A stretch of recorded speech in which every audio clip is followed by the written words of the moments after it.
something to make you look around and say, hey, you know what? I live in a pretty great country. President Trump is calm, on point, on his game. And unlike the last guy, he is competent and coherent. Come on, man. We're not bending the knee anymore. We're here to take a stand for God and country. This is the Steve Gruber Show. Live from a very cold shadow of Detroit today, kicking off another brand new day here on the Steve Gruber Show from the biggest foxhole of freedom, which always makes me ask, who do you want in your foxhole? Times are always dicey these days. Who do you want next to you if it gets really tough? Lots of work to do, so let's get right to it. Three big things this hour. Number one, Indiana defied the odds makers and dumped Ohio State in the Big Ten football championship. Great game, by the way. A remarkable accomplishment. Now it's on to the playoffs that include a three-loss Alabama team, but not a better Notre Dame squad. Number two, the surviving National Guard member from the attack a couple of weeks ago is showing signs of improvement, but has a very long road to travel still. I'll have the latest on Staff Sergeant Andrew Wolf. And number three, Democrats continue to defend Venezuelan drug runners over the interests and safety of American citizens. It's just one of their latest Get Trump schemes. Trump's Department of War has executed dozens of strikes now on drug smuggling boats in the Caribbean over the last few months and a couple on the other side of the country. They've killed more than 80 criminals who intended on flooding the U.S. with drugs that kill our citizens, including our kids.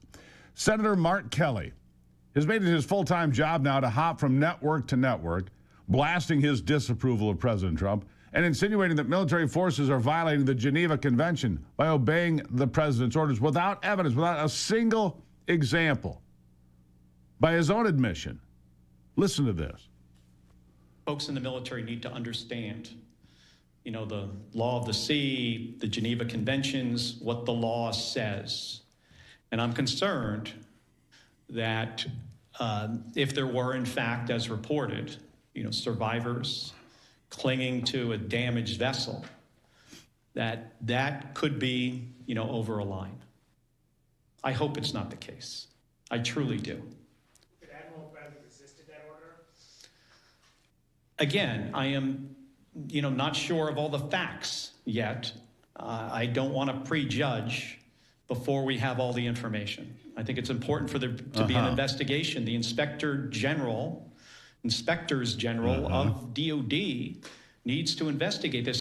I don't know the facts, but I want to smear the president. So allow me the courtesy just to tar and feather Donald Trump, even though I don't have the facts.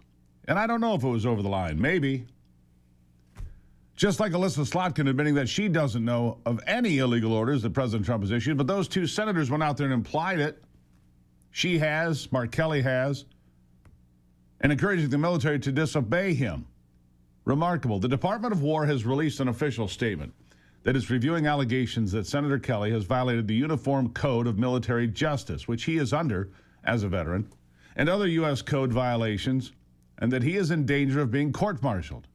You see, you don't encourage 18-year-old kids to defy the chain of command and expect for no one to say, oh, that's a problem, because it is a problem. Slotkin and Kelly and company are doing their utmost to paint Trump and Secretary Pete Hegseth as tyrannical maniacs without providing any context or just how corrupt Venezuela really is. Joe Biden didn't even recognize Nicolas Maduro as the rightful leader of Venezuela. You know that, right? All evidence shows that he stole the election from the opposition, Edmundo Gonzalez, who won the vote by as much as 2-1. The Biden administration did not recognize Maduro. He serves no one but himself. And those interests of his are directly aligned with that of the Latin American drug trafficking operation, which is massive, as you know. The Trump administration designated 8 different cartels as foreign terrorist organizations earlier this year, 2 of those Venezuelan, 6 more from Mexico. We've seen how Trump has handled Mexico with a lot of success, but he has stopped short of hitting the cartels there directly, at least so far. But tariffs, extraditions, joint operations, sanctions, and military threats have yielded some pretty solid results. Mexico has taken some responsibility, arresting over 37,000 drug criminals last year, broken up money laundering schemes, destroyed hundreds of drug labs. And we have seen a 25 to 30% drop in fentanyl coming across the border. Of course, the border's closed. And Venezuela needs the Trump treatment too, but first, Maduro really does need to go. Venezuelan officials have given Colombia their blessing to use their border to traffic cocaine into the United States. Maduro supports the presence of Tren de Aragua and the Sinaloa cartels in the United States, two of the worst criminal organizations on the planet. In the last 5 years, Tren de Aragua members have hit Americans with murder, sex trafficking, street robberies, violence. In New York and Texas, they've killed people in gang hits, murdered a mom in front of her kid, forced migrant women into prostitution, sold lace drugs, and even tried to kill an ICE officer this year. The Sinaloa cartel's main damage has been fentanyl. Tens of thousands of overdose deaths every year. On top of that, the turf wars and kidnappings in Mexico have killed or terrorized dozens of U.S. citizens who crossed the border, with several high-profile abductions and ransom cases already this year.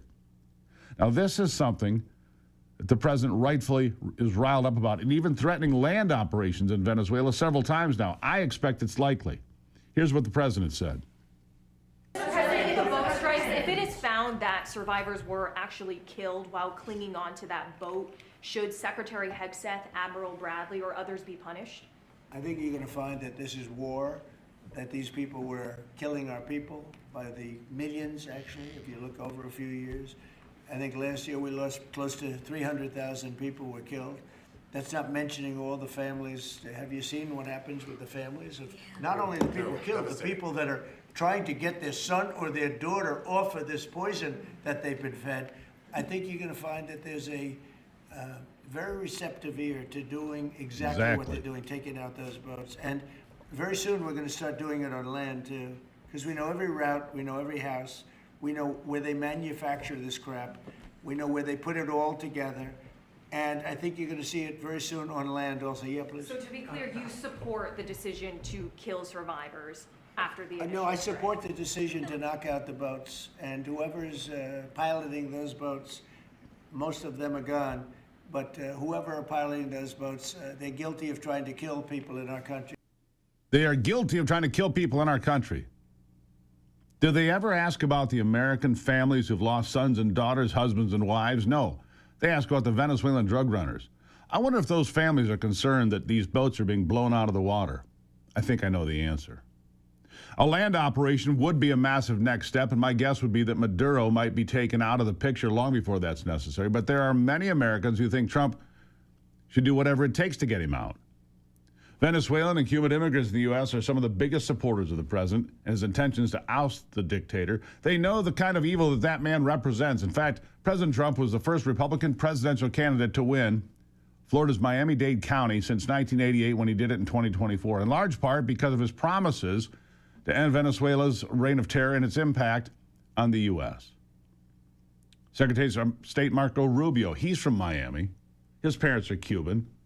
And that's tightened the relations with Venezuela in the last several years, and he's playing a central role in Trump's pressure on Venezuela. We're going to talk about that when we come back. The Hispanic community knows how dangerous Venezuela is, and they know how deadly the drugs are as well, because they've seen it firsthand time and time and time again. Again, I ask you, shouldn't the Democrats be concerned about the American families who are burying their loved ones because of this poison? Shouldn't that be your primary concern? We'll talk about Marco Rubio and his approach when we come back here. Glad to be back from Washington. This is The Steve Gruber Show.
All right, so Marco Rubio, the Secretary of State of Cuban descent, part of the Hispanic community of South Florida, he says Venezuela has made itself a willing puppet for America's adversaries, like Iran and Hezbollah.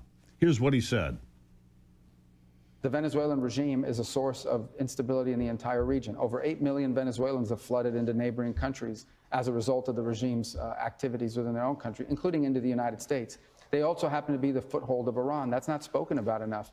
Iran, its IRGC, and even Hezbollah has a presence in South America, and one of their anchor presence, especially for the Iranians, is inside of Venezuela. So Terrorists have planted their flag in South America, our hemisphere. Venezuela, one of the Western Hemisphere's biggest problems because it's allowing influences from places like Iran. Even takes big money from Russia and China, also planting their flags here in our hemisphere. In fact, Donald Trump reposted the work of a columnist on his Truth Social that lays out how ousting Maduro is a great way to kneecap Putin. Trump obviously wants to end the war between Ukraine and Russia. He's campaigned on it. He's worked hard on it. But of course, we're not going to war with Russia to accomplish that. A direct conflict with Russia could lead to a global war. That much we know. But Trump has done a masterful job of picking off Putin's rogue nation buddies. If you remember, Iran was a client state of Russia. They've been denuclearized. Syria was a client state of Russia until Bashar al-Assad was overthrown. And now Trump has Venezuela in his crosshairs for plenty of good reasons. And putting pressure on Putin is one of the good ones. Some of you may just want Trump to reach a diplomatic deal with Maduro. Why the need for this great show of military force and the threat of a land operation? Again, here's Marco Rubio. look, at the end of the day, we're Maduro, and his problem basically is that this is a guy, if you wanted to make a deal with him, I don't know how you do. He's broken every deal he's ever made. Now, that doesn't mean you shouldn't try. If you can work out a way that, you know, you can bring stability to the hemisphere, you can make Venezuela help be a country that isn't the base for Iranian influence against and activities against the United States. You could have a Venezuela that didn't traffic in drugs and didn't send people to our country like Tren de Agua gang members and the like. That would be great. The problem is Maduro has made 5 deals with different parties over the last 10 years and has broken every single one of them. The Biden administration made a deal with Maduro. No one talks about this. He made a deal with Maduro. Here was the deal. Maduro asked that his nephews, convicted drug traffickers, be released from U.S. prisons. He asked that his chief money launderer, his money man, his bag man, be released from U.S. custody before he stood trial. In exchange, he promised to hold free and fair elections. He got the nephews back, the drug dealers. He got the bag man back, and he never did the free and fair elections. He stole the elections. He stole the elections. Yeah, he stole the elections. His word is worth nothing. Trump has offered Maduro a way out, an exit, if you will, but Maduro wants amnesty as well for over 100 officials and to stay in Cuba. Well, he would basically run a shadow government from there. That would be a win for nobody. You know, back in the day, Democrats understood the kind of danger that narco-terrorists pose to the American people. Let's go back to September 5th, 1989 on the time machine. Joe Biden, the Senate Judiciary Committee chair, responded to President H.W. Bush and his drug war address by pushing for tougher action, including no safe haven for narco-terrorists. No safe haven is what Joe Biden said. There was a time when Democrats cared. Listen to this. Every president for the past 2 decades, Democrat and Republican alike, has declared war on drugs. And each of them has lost that war and lost it miserably. They lost because they attempted to deal with only part of the drug problem. They lost because their initiatives were pulled apart by bureaucratic squabbling among their advisors. They lost because they always did too little and they did it too late. We don't oppose the president's plan. All we want to do is strengthen it. We don't doubt his resolve. All we want to do is stiffen it. The trouble is that the president's proposals are not big enough to deal with the problem. We think we should do more to stem the flow of drugs across our borders, and we think we should go one step further. Let's go after the drug lords where they live, with an international strike force. There must be no safe haven for these narco-terrorists. And they hit them where they live. And in 1986, Chuck Schumer voted yes for the Maritime Drug Law Enforcement Act. Think about this. It authorized the military to fire on suspected drug smuggling boats. That's right, blow up the drug boats. The House approved that measure 392-16, and in the Senate approved it 97-2. And Schumer was a co-sponsor. Democrats are now playing dumb, trying to incite a civil war and encourage insubordination because they don't like who's in charge. They don't like Donald Trump. They're woefully downplaying the threat that Venezuela poses to America's national security and doing whatever they can to lay the groundwork for another impeachment attempt as soon as possible. I see through the spin, and I'm going to keep calling this out for what it is, as long as this sedition continues. And for people like Mark Kelly and Alyssa Slotkin, you ought to be ashamed of yourselves. And for Joe Biden, well, never mind. Joe doesn't know where he is anyway. But Democrats used to know where they lived. They used to think they lived in America. We'll keep an eye on it. What if the medicine that helped save millions during the pandemic was being made mostly in China today? It's true. About 58% of the world's ivermectin supply comes from China, 75% from Asia overall, but not the wellness companies. Introducing American-made ivermectin, safe, trusted, and produced right here in the U.S.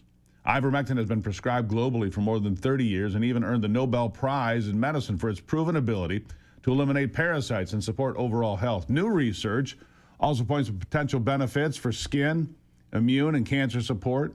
Most pharmacies charge $5 a tablet, but the wellness company is offering a higher 18 milligram dose for just $3 and 33 cents. You'll get a 6-month supply designed for 4 21-day cleanse cycles at an unbeatable price. Support American medicine, not China's supply chain. Get your U.S.-made ivermectin today. TWC.health/Gruber. You can use the code Gruber. You'll save $30 off, and you'll get free shipping. It's American-made. It's peace of mind. TWC.health/Gruber. Use the promo code Gruber. Save $30 off, plus you're going to get some free shipping. Now, when I come back, I'm going to start an argument with Brock Palmbush about college football. Something a little bit different today. I'll be back. Good to have you. You can find out more at stevegruber.com. You can also listen live there every day. And go to YouTube. You can watch the program live and in living color, as they say. So many different ways to get the program. Tell your friends and gather around. I'll be right back.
Brock and I were talking here, and look, the college football playoffs are locked in now.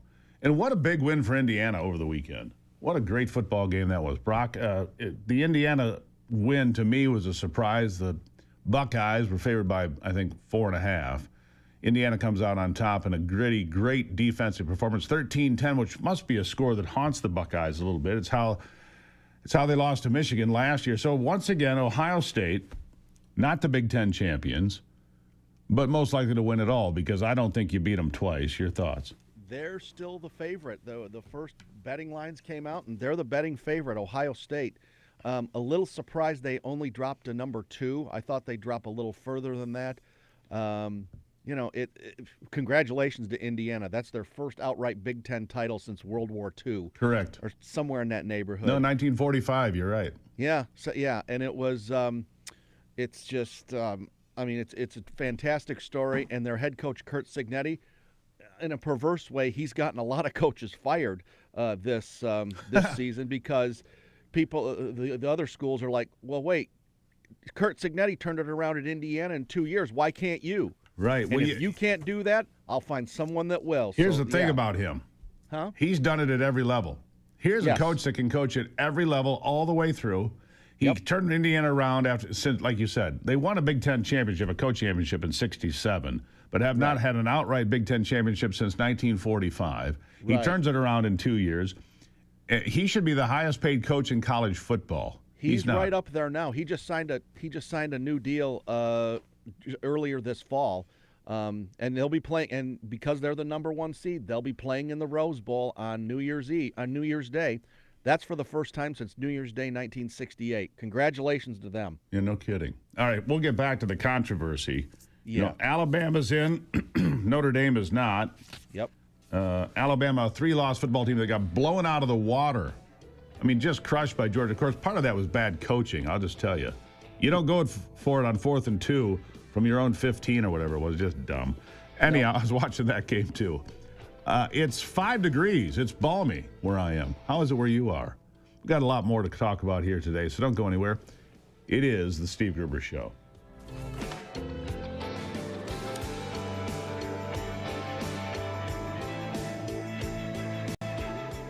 When a child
You know, how many headlines do you have to read? I mean, I just pop it up here. New York City teen arrested, charged with setting a homeless subway man on fire.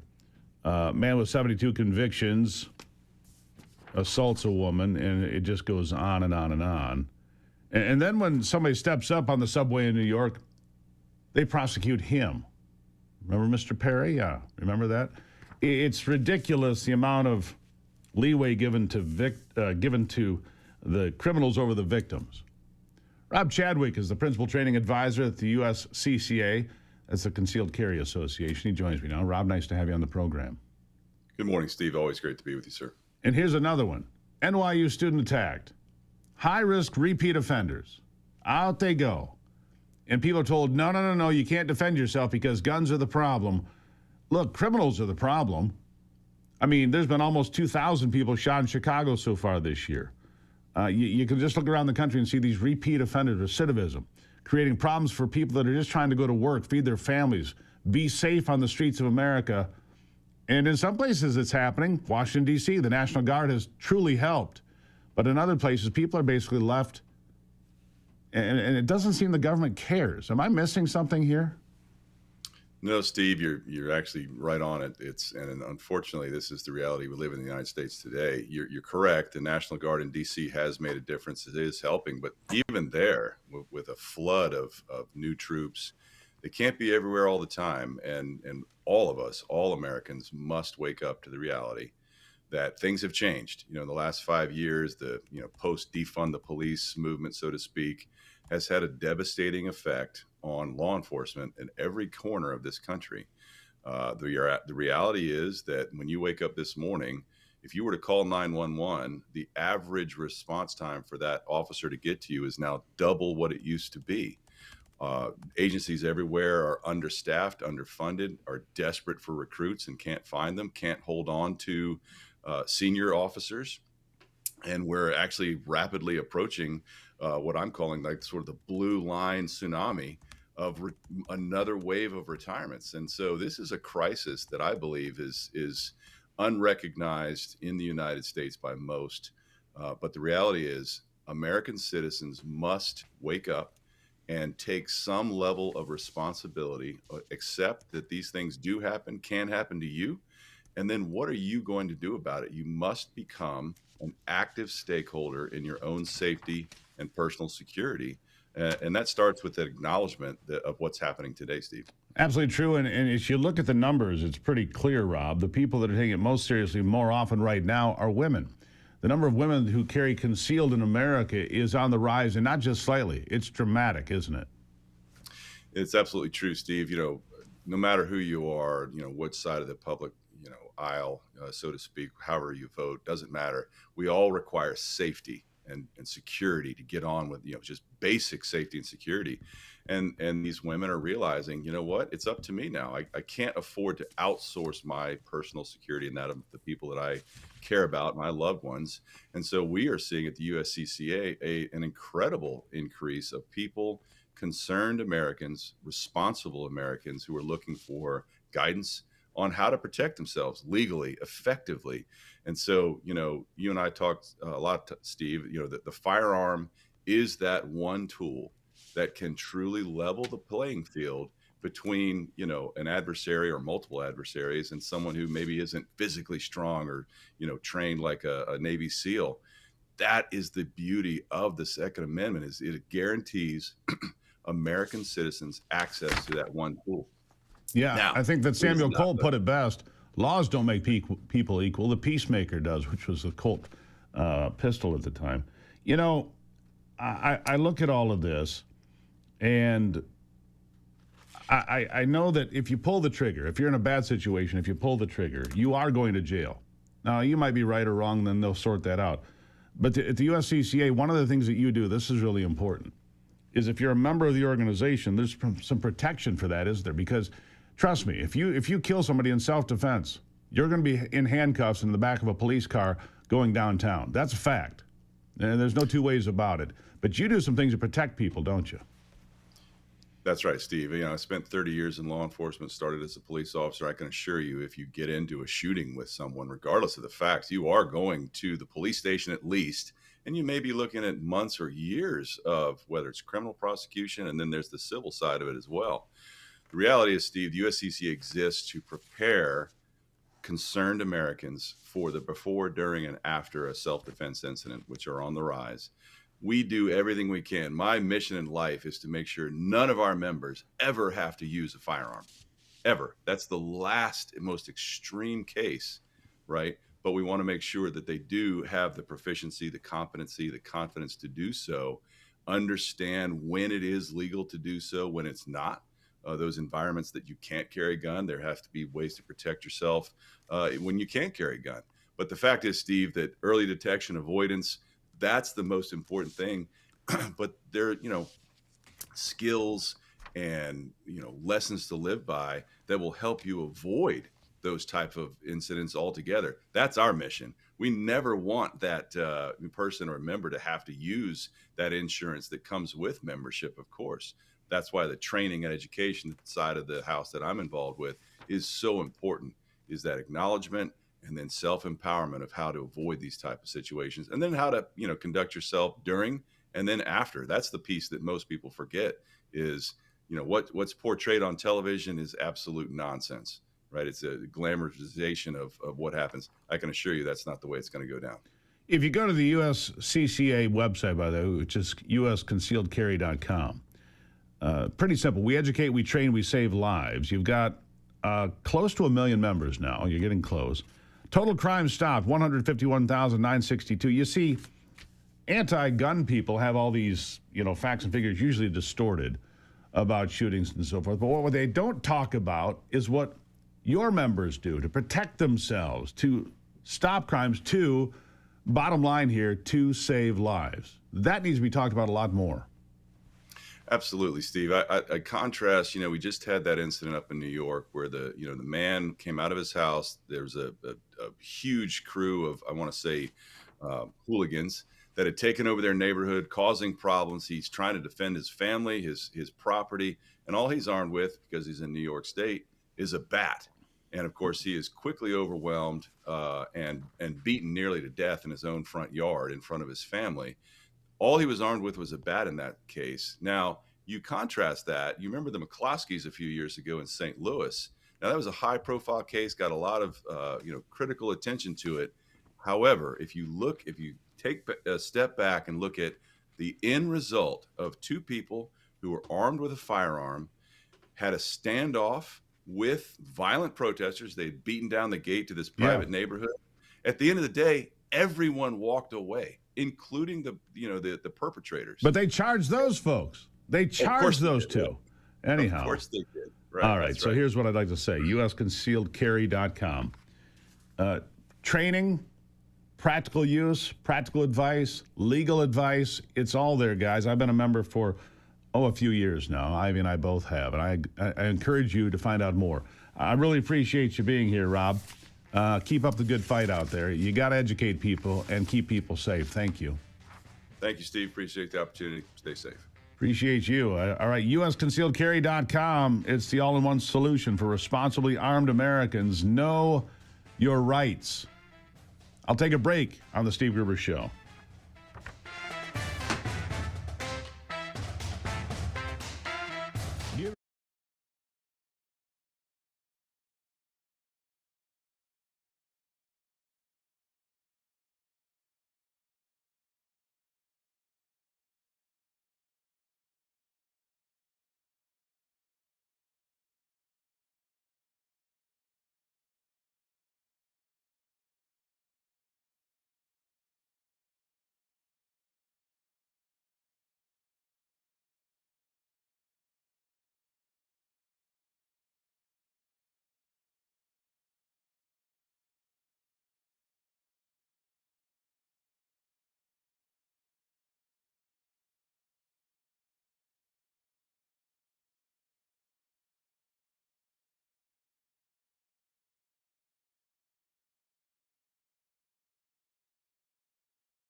We just got through Thanksgiving, as you know, and maybe you enjoyed the meal.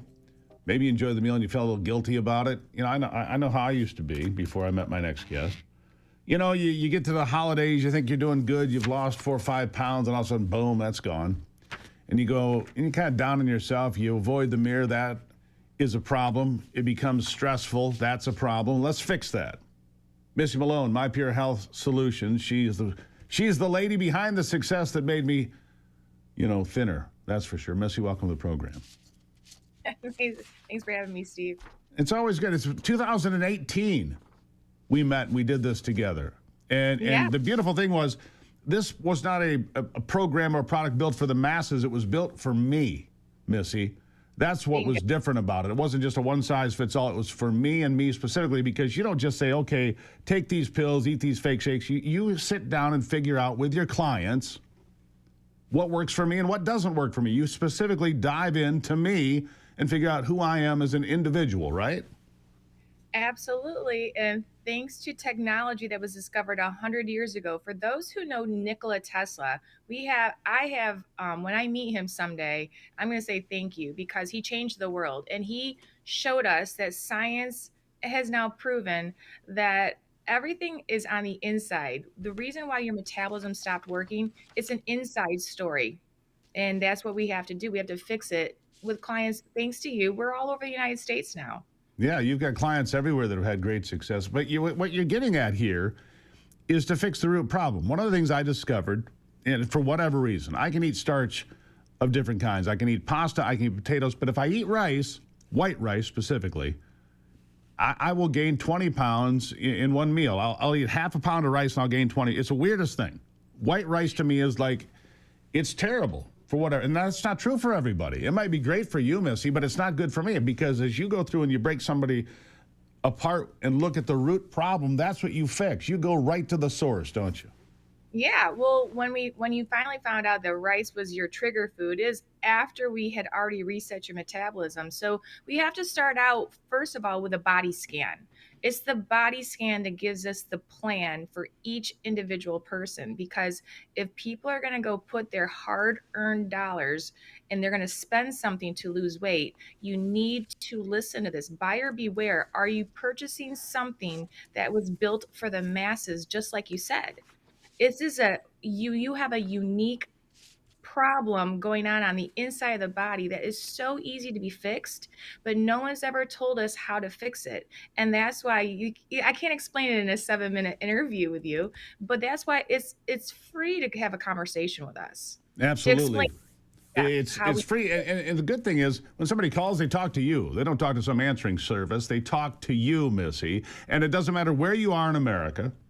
The scan can be sent right to your house. She'll sit right there with you on the phone and go through it. And then there's this detailed report. I mean detailed, about everything in your body that's working and everything in your body that's not working. And the beautiful part is this. You're not taking a shot every week. You're not on drugs for the rest of your life. What you're doing is you're figuring out your body and dialing it in, right? Absolutely. You have to fix the problem. If your battery's dead in the car, you're not going to use a can of oil to fix a dead car battery. You need the spark plugs, or you need the spark plug. No, you need the jumper cables. We're jumper cables. We have to jumpstart the body. You're going to eat real food. We are not putting you on a diet. We're fixing the signals inside the body. This is a science thing that's going on the inside. So people that are buying, listen, these people are spending $90 billion a year, Steve, on a cookie cutter, one size fits all product. And that is not going to fix the problem long term. You have to get a customized plan. We have to find out that report you're talking about is comprehensive. It's the deepest dive in your body. You know, and back to the GLP-1s, I mean, boy, have I heard the horror stories from some friends of mine. Man, they got sick. Man, they had problems. Man, they had, they're in the bathroom, every 5 minutes. It was just ugly. So we're not doing that here. What we're doing is, it is real food. It's not replacement shakes and stuff that tastes like, drywall. None of that nonsense. It's real food and a real approach and real science. And it's about the frequency. You mentioned Nikola Tesla. It's about the frequency of your body. And the frequency of your body, Missy, is different than mine. Yes, the signals. What's controlling? Gosh, I just need people to call me. If you have been looking for an answer, you know there's something wrong. You tried this, you tried that. This doesn't require what we've been scammed into believing what controls metabolism is just food and exercise, and that's a lie. It's an inside game. It's an inside story, and we need to figure out what it is. You're going to go to the grocery store. You don't need to go to the gym. You need to take customized, personalized formulas, customize with signals that are going to go turn on your metabolism, and then we show you how to keep it off for good and learn your trigger foods, like you learned, unfortunately for you, rice. Yeah, Rice is one of your trigger foods. it really is. All right, so here's the deal. You've got some specials for the folks that watch this program. We've been together for a long time, you and I, Missy, and you know, I didn't even realize. You know, I felt pretty good when I went on the program that I lost 47 pounds in 60 days. I went a little bit longer because I was having such great success. I extended it out a little bit. Most programs are 20 days or 40 days, but look, it's whatever works for you. And if you sign up now, you don't have to start till January, but you gotta talk to Missy. Missy, if they call you, they get some specials for being Gruber people, right? Absolutely. Yes, you Gruber fans. I don't know if you saw the one slide, but I did say that he was a super Gruber fan. He got off the sleep apnea machine after 30 years, 3 failed surgeries, and he was off the sleep apnea in 40 days. A huge shout out to him because he's excited. But yeah, you have to talk to me. You're not going to talk to operators on standby, and you don't need a credit card down. You need to find out, learn, and just have a conversation with us so you That's can right. understand what's going on, and then figure out if you want to do it. First consultation is free.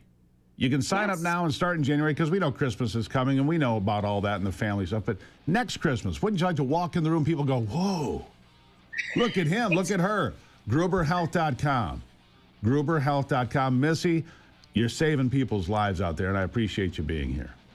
God bless you. Make America healthy, right? There you go. GruberHealth.com. Make America healthy again right now. It starts with you. GruberHealth.com. I'm going to take a break and be back. Don't go anywhere.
Yeah, here we go back into it now because I'm not done ripping on the whole college football playoff system. I'm not impressed at all. I got a note here from Dr. Michael Hutchinson, our friend from NeuroGuard Plus. So don't forget about BYU. They only had 2 losses to Texas Tech. They got pushed out. But somehow James Madison, wherever that is, where is that, Brock? I think it's in Virginia. I think. You don't know either. It probably Not is. off the top of my head. Yeah. James Madison. You know, if you bet James Madison to win the national championship and they won, you'll be a bazillionaire. They won't, but if you did, you know. Look, the system doesn't work, Brock. That's all I'm getting at. It doesn't work, does it? Well, whatever they've tried hasn't worked either. The old BCS system using computers, that didn't work either. Having 2 teams in the old BCS, that didn't work. The 4-team playoff, everybody complained, especially when 2 years ago Florida State went undefeated, 13-0, and didn't get in. That's right. Yeah, so this is going to get expanded. I don't know how they're going to do it. You can't use computers because it does. You just can't work. And then Michigan's going to. Just a side note. Michigan plays Texas. Yes. In the what, Citrus Bowl, which is the Cheez-It Citrus Bowl in Orlando, Florida, New Year's Eve. Right. Hey, Ivy, we can go to the football game. How about that? Oh, you're going to be in Florida? There's a very good chance we could be in Florida, visiting with family and so forth. There you go. Can you get me tickets, Brock? No, I don't have that much. What? Pull. You're the man. No. All right, no, so I don't have that much pull. Appreciate it. Before we go, and just in time for Christmas, Gruber merch, there it is. Just scan that QR code on your screen. We got great workout gear. We've got coffee mugs that go to your 1775 coffee. We've got awesome hoodies. All you have to do is scan that code right there on your screen. All right? The QR code. But you got to have the Ivy watch, Steve. Got to have the Ivy watch. We're gotta working on have that. the Ivy watch. It's not complete until you have the Ivy Does it watch. have her face on it? A little smiling Ivy face? You can look at it all the time and go, oh, is Gruber a lucky man or what? Yep, indeed. Yeah, indeed. He is a lucky man. Gruber merchandise, just in time for Christmas. You can make the whole world happy with that right there, that QR code. I'll take a break. We've got another hour of the Steve Gruber Show straight ahead. Do it with Gruber merch.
something to make you look around and say, hey, you know what? I live in a pretty great country. President Trump is calm, on point, on his game. And unlike the last guy, he is competent and coherent. Come on, man. We're not bending the knee anymore. We're here to take a stand for God and country. This is the Steve Gruber Show. It sure is. Welcome back to it. Fighting for you from the foxhole of freedom every single day here in the shadow of Detroit.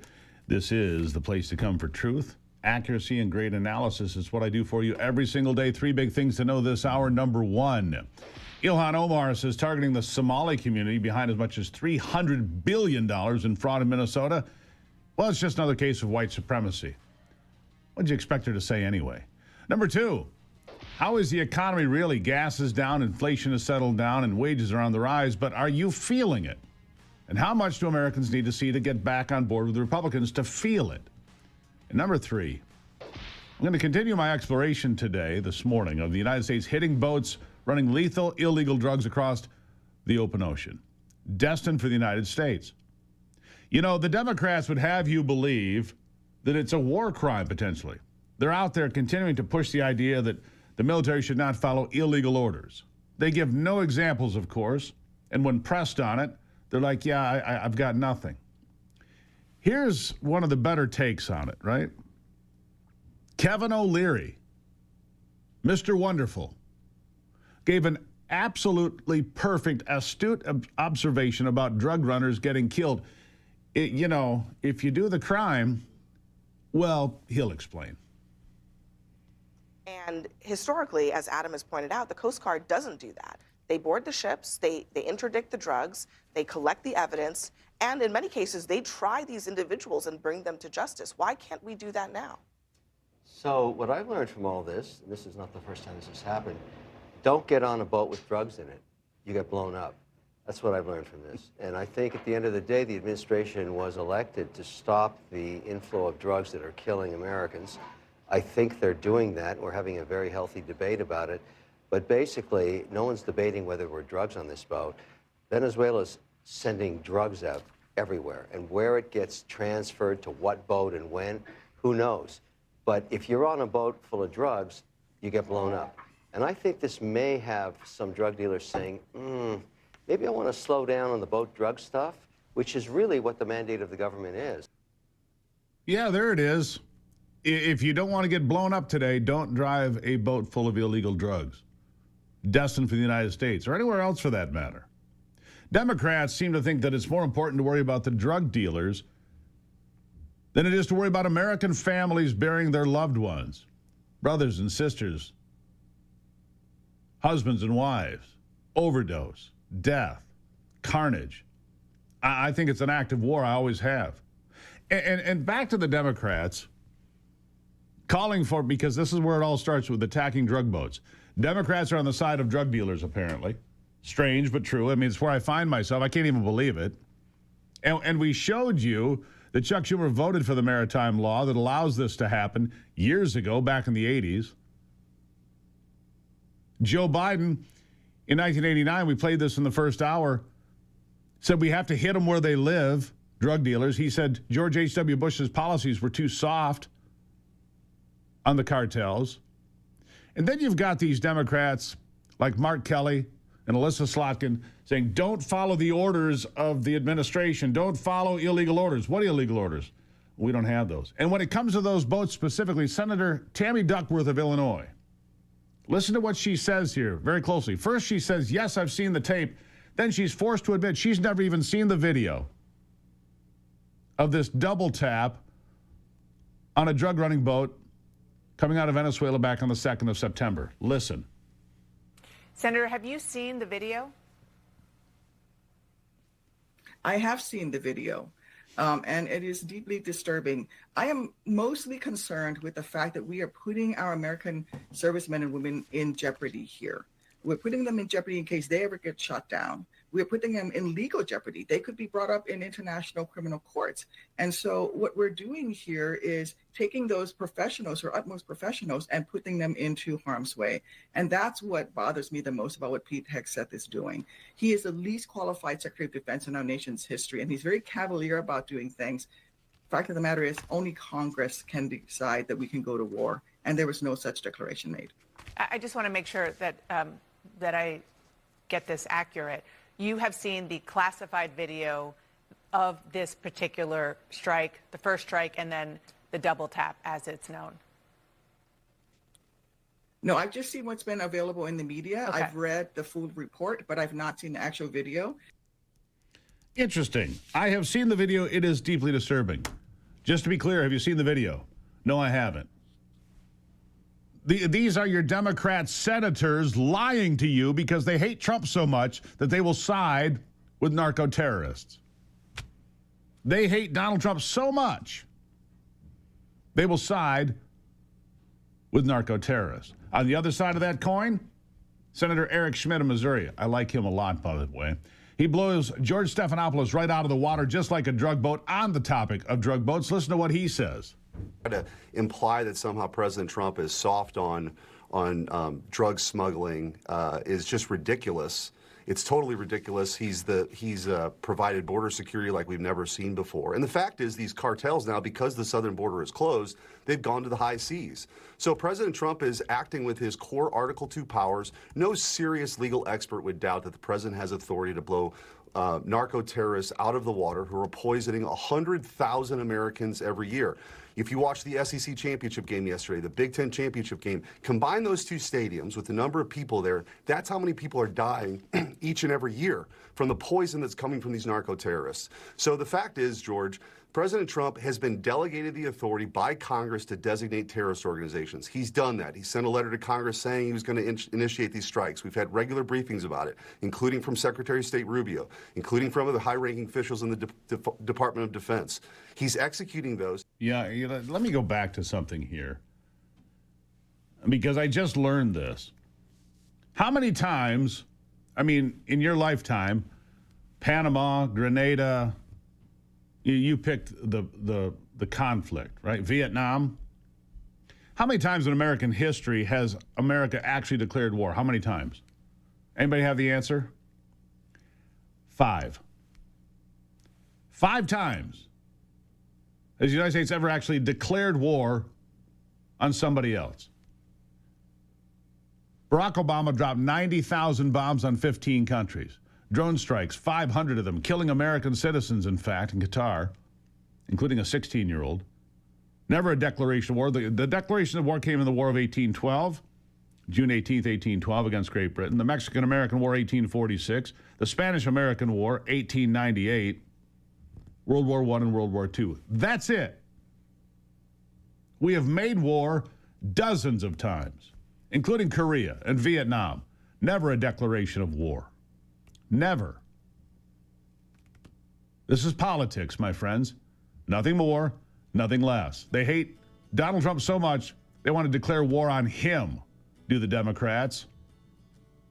It's disingenuous and it's dishonest. Now you know the facts. 5 times. You'll win the Trivial Pursuit game now. 5 times we've actually declared war on somebody else in our entire history. We've made war too many times to remember, hundreds of times. I'll take a break and be back. This is The Steve Gruber Show.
All right, in states like Oklahoma today, you might drive by a gas station or in Texas and see gas for less than $2 a gallon.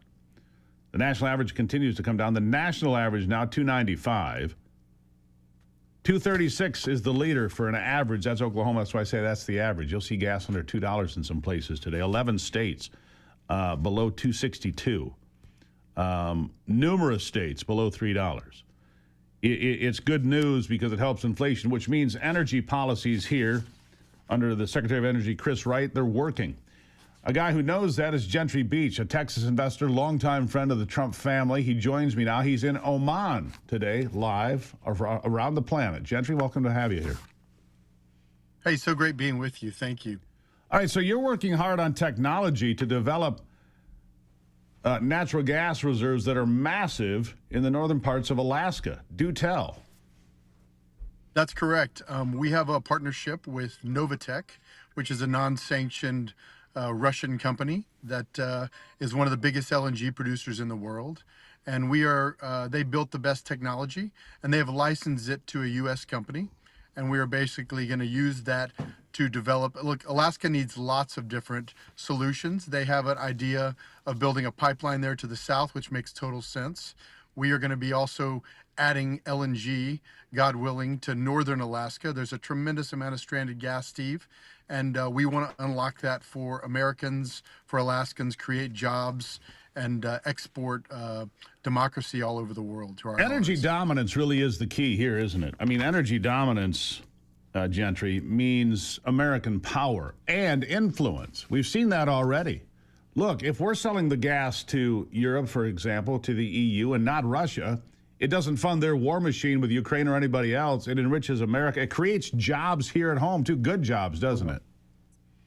It really does. The opportunity to create a huge amount of jobs. There's only roughly 1 million people that live in Alaska. We can create a huge percentage of jobs in Alaska and export democracy to our allies, give them fair energy prices, and really just create a huge opportunity for America. And all this is a result of the incredible leadership of our wonderful president, Donald Trump, and his team, Steve Witkoff, Marco Rubio, even Jared and these guys. They are doing an excellent job, and creates opportunities for guys who are just business people like myself. Now, I didn't hear you mention windmills or solar panels in any of that discussion.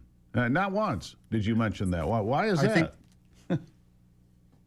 Because those really don't work. Without government subsidies and the environments we're in, they just don't work, Steve. And people can tell you they do, but they're lying to you. We have very economic opportunities to take American gas for Americans and do good all around the world with it. And as we do that, it brings the price of natural gas. Look, here's what's happening in America right now because of bad policies. In the Northeast and in New England and so forth, electric prices are going through the roof because of bad policies and because of windmills and solar panels. If you had natural gas-powered power plants and used American natural gas from Alaska or Wyoming, even here in Michigan, we can power ourselves with the natural gas we have here in my home state. We need to do more of that, don't we? We do, Steve. Even in Alaska right now, gas prices are north of $11 an MCF because they haven't had the development in the South. Most of the development there down in the South needs gas prices. They need much lower gas prices to develop and grow Alaska. We, as part of our deal, can bring those lower gas prices to Alaskans and to all Americans. You mentioned a pipeline out of Alaska, and that's close to home here for us in Michigan because the Canadian energy giant Enbridge is working to replace a pipeline under the Straits of Mackinac, under the Great Lakes, with a tunnel. And they have been fought every step of the way, even though pipelines have proven time and again to be the most efficient and safest way to move energy. True or false? Absolutely true, and we support the Alaska gas pipeline to the south. We support everything that Glenn Farn is trying to achieve. Alaska needs all options for natural gas. We need it from every direction. It's like saying you want to develop the Permian with one rig. We need lots of development opportunities for Alaska because there's a tremendous amount of resource there. It's the final frontier for America of development, Steve. Yeah. Energy density. And that, back to the windmills and the solar panels. Energy density comes from hydrocarbons. I don't really call them fossil fuels. They're hydrocarbons, be it gas, oil, coal, whatever it is. And, you know, China's building a new coal-fired power plant weekly, if not 2 a week right now. Most of them not even being used, just being built and set aside for future reference. They see the future, whether it's an AI future or a future driven by energy, because that, again, America runs on vast quantities of cheap energy. It helps the country to prosper. It helps the jobs to create prosperity for the middle class, for the working folks, all of it. Give me your take on Chris Wright. How do you like him as Energy Secretary so far? I'd give him a 10 out of 10. Both Chris Wright and Secretary Burgum, Secretary of Interior, and their teams, I can't say enough good things about them. I tell you what, they are so pro-America. They are unlocking opportunities for Americans. And I would just tell you they're excellent. And the opportunities that they're bringing, I mean, just last week or a couple weeks ago, they're unlocking stuff off California in the federal waters. There's some great groups doing work out there, Jim Flores and team. I would just tell you right now, it's a huge opportunity to unlock resources for Americans. And let me tell you, you're not going to power these data centers or anything around the technology space with windmills and solar panels. It's over. That business, in my opinion, there can be limited use for solar, but it doesn't work, Steve. It just doesn't work. No, it doesn't work. As you mentioned. We learned this with electric vehicles. If your business plan, and I use that term loosely in this case, if your business plan is to bilk the American taxpayer to create the bottom line, that's not a business plan. That's a tax scheme, nothing more. Really appreciate you being here. Gentry. Enjoy your time in Oman creating more opportunities for Americans. We appreciate you jumping on Thank you. From the other side of the planet. Thank you, sir. Thank you. America's back, Steve, and guys like you are getting the great word out there, so thank you for all you do. I appreciate you, sir. Thank you very much. Technology is wonderful, isn't it? We can have him halfway around the world in the back seat of his car and put him live on television and radio and streaming right here in the United States. Plus, American energy. I have said this for 15 years on this program. America runs on vast quantities of cheap energy. My father taught me that when I was a kid. Boy, was he right. I want to take a break, and I'll be right back. This is The Steve Gruber Show.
This part of the program brought to you by PuroClean's Veterans Initiative. It's called the PuroVet program.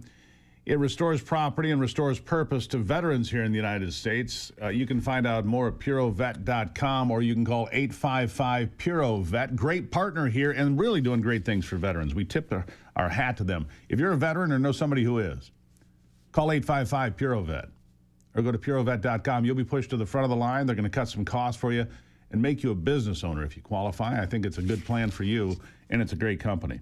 Speaking of economics, not just gas prices, but inflation continues to moderate. But my question to you is this: how are you feeling? I mean, look, everything got really expensive. Inflation rose to 9.1% in 2022 under the Biden administration. I mean, it rocketed up. Gas here was $5 a gallon. Today, it's $2.65 where I am, $2.65. Right? The state average in Michigan today is $2.81. Where I am, $2.65. Where is it in your neck of the woods? And again, how is it impacting you? What is the economy? What is your feel about the economy right now? Do you feel good about it? Medium? Negative? What is it? Go to stevegruber.com. Send me an email because I want to know. Tell me where you are. Tell me your price of gas. Tell me your general feeling about the economy. The stock market continues to set records. If you were in the markets last week, or in gold or even in crypto. They all came up last week. We'll see how we do this week. But look, everyday economics, the case for a December rate cut is getting stronger. Headlines, the consumer price index, 2.8% year over year from September, a touch higher than August, 2.7. But it's better than it's been. It's under 3%. Inflation under 3%. We'd like to get it down to, I'd like to get it down to 0, to be honest with you. But what are the drivers of your monthly expenses? Is it the mortgage rate, rent, groceries, gas? Tell me how you're seeing America from your perspective. Again, go to stevegruber.com. Send me an email. I'm really curious as to how you guys are feeling about it. And we'll maybe share some of your emails here on the program. We'll, of course, talk about it on Free for All Friday coming up at the end of the week. I'm going to take a break and be back. Again, stevegruber.com. Send me that email. I'll be right back.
All right, welcome to a Monday as we roll into it, even further. My next guest, Eric Weir, is the author of Who's Eating Your Pie?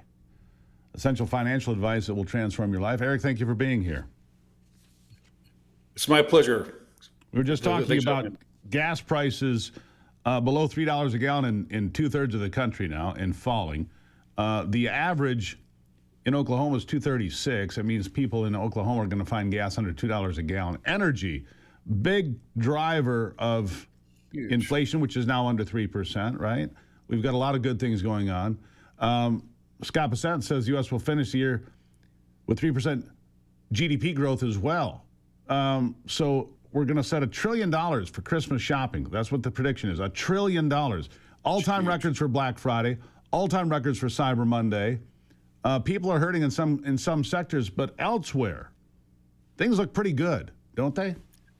Overall, I think they're good, and I think they're about to improve. If you look at interest rate cycle, housing starts now are still down 6% over last year.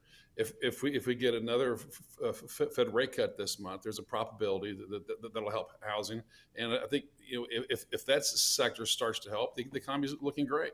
If you look at that likelihood of the Fed dropping the rate, I was just talking about that before the break. Maybe you heard me.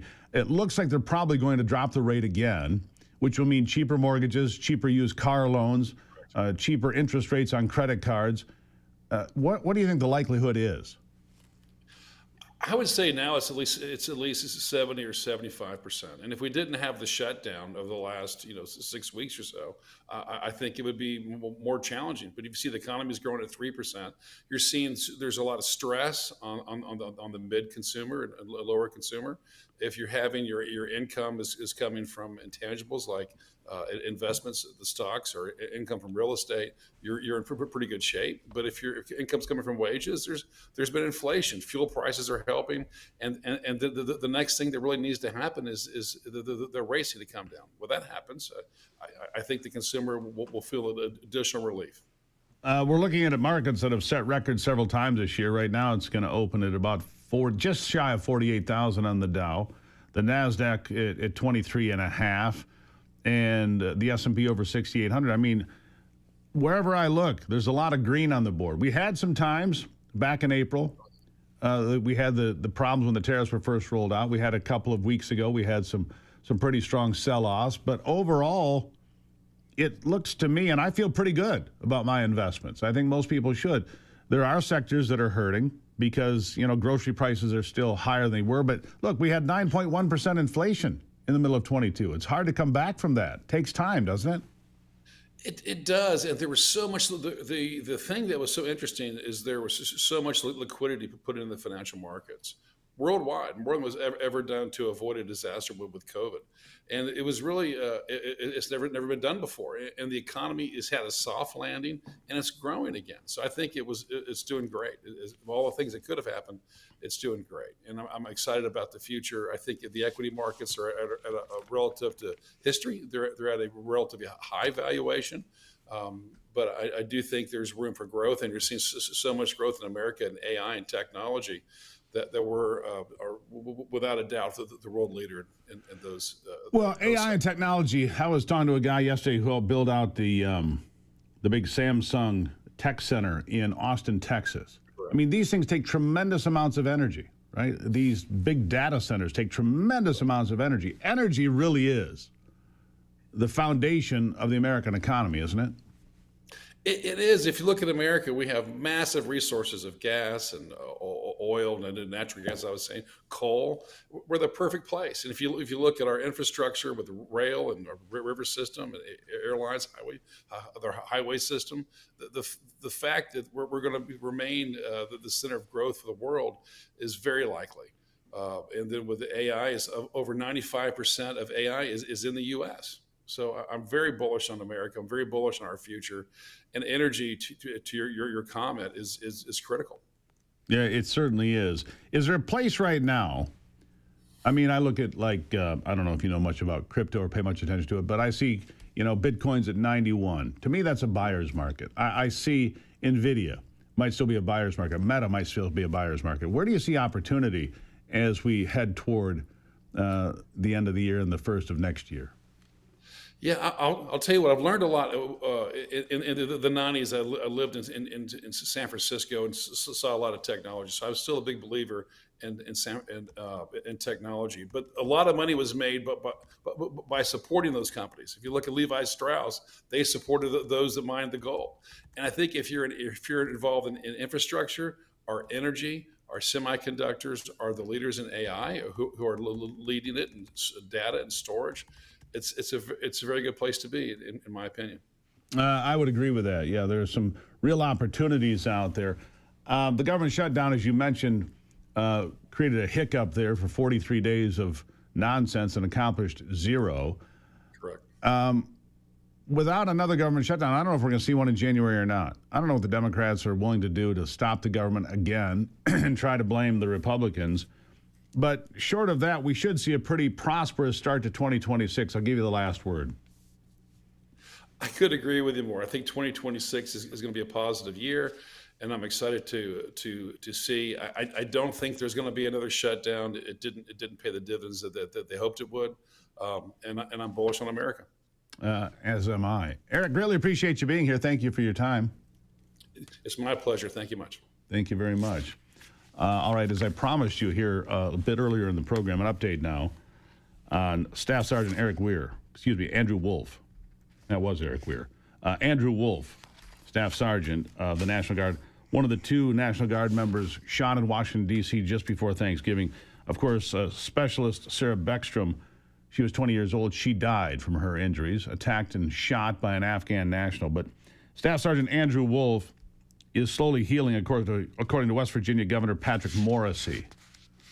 He's on the mend, but it's going to take a long time to get back. Morrisey said in an update on Wolf's status that his head wound is slowly healing. He's relying on the parents of the 24-year-old National Guard member. The soldier's mother, Melody Wolf, participated in a video update on the physiological progress. He's coming along well, surpassing expectations, said his mom. Sedation is coming off. They're scaling back on the pain meds. She credited an outpouring of prayer in support of her son. And she encouraged Americans to support the National Guard amid their deployments. They're protecting us and they're protecting our freedom, said Melody Wolf. Morrissey said he's beginning to look more like himself. We need to support the National Guard. Look, I was just in Washington for a week. There is no question. You see these groups of 3 and 4 members of the National Guard walking around. They're talking to people. They're smiling. People like them there. You know, a guy drives across the country from the state of Washington to shoot them. He wasn't shot by somebody in Washington. At least we haven't had that happen so far. And I pray we don't. Because it makes our cities safer and better. The homicide rate in Washington, D.C., if it holds where it is, will be at 40-year lows in 2026. 40-year lows. And the mayor of Washington, D.C., she supports it. She's a Democrat. There's your update on Staff Sergeant Andrew Wolf.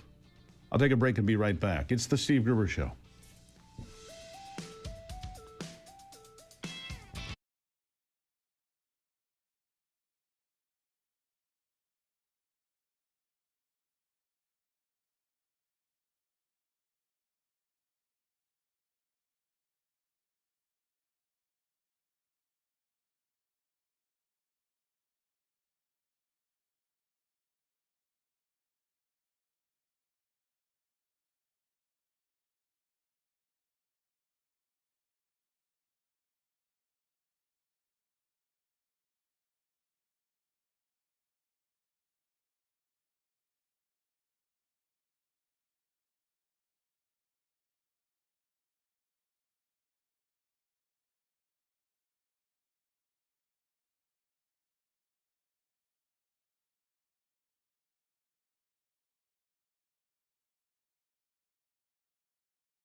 Welcome back to the program. Of course, vaccines have been a big conversation point since COVID. Controversial. Some say it was good. Many say it was bad. Some say it developed health risks. It's put vaccines squarely at the center of the national conversation, internationally as well. Joining me now is David Dodd, CEO of vaccine developer GeoVax. David, thank you for being here. Thank you, Steve. Certainly, vaccines have become a hot topic in America. A lot of people saying they'll never get a vaccine again. The flu vaccine, not popular. Of course, COVID, all the controversy there. But right now, the United States is on the verge of losing the measles-free status because people are avoiding childhood vaccinations. Of course, when I was a kid, compared to today, there were a lot less then than there are now. What's your take on all the conversations about vaccines? Well, first of all, I would say we have lost our measles-free status because we're having outbreaks and we're having reports of those. So it's simply a formality now. That is unfortunate. I think immunization is an important part for public health care in communities, et cetera. But at the same time, I think over the last 5 or so years, we've gone through a period of time where people have lost tremendous trust in the public health system, in the leadership there. And I think that's resulted, unfortunately, in significant reductions in immunization acceptance by parents and by others. So how did we get here? Why the loss of trust? I mean, obviously, COVID violated the trust of a lot of people. Pretty clear at this point that big swaths of the population really didn't need the vaccine. It didn't do anything for me except make me sick. And for other people, they had bad reactions as well. But for older folks, or people that were already immune compromised, they certainly could have benefited, and many did. Where are we with the state of trust in the American medical system, and especially the government? Well, we're at about the lowest point, certainly in my lifetime that I can recall, and that's longer than your lifetime. And you know, when we were all youngsters and all, we welcomed the opportunity to be vaccinated. Our parents did. We lined up for the polio vaccine. We took the sugar cube. We welcomed the practices of doing that because one, it was good for the community. It was good for us. It protected our elder relatives, et cetera. And then largely driven through the events that occurred during the pandemic, which I think were well intended, but there's been just a tremendous loss in trust in the public health leadership, in the public health process, in the system.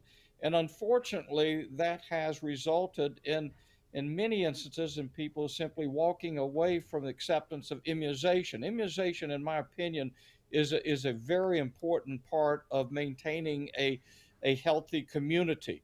But communication and maintaining trust behind the policies that are being implemented and the requests that is something that needs to be looked at in a much different manner than what we all experienced over the last 5 or so years. And I think, unfortunately, that along with, think about this, that we've had a tremendous influx of immigration from locations, regions around the world that did not have well-established, accepted immunization practices.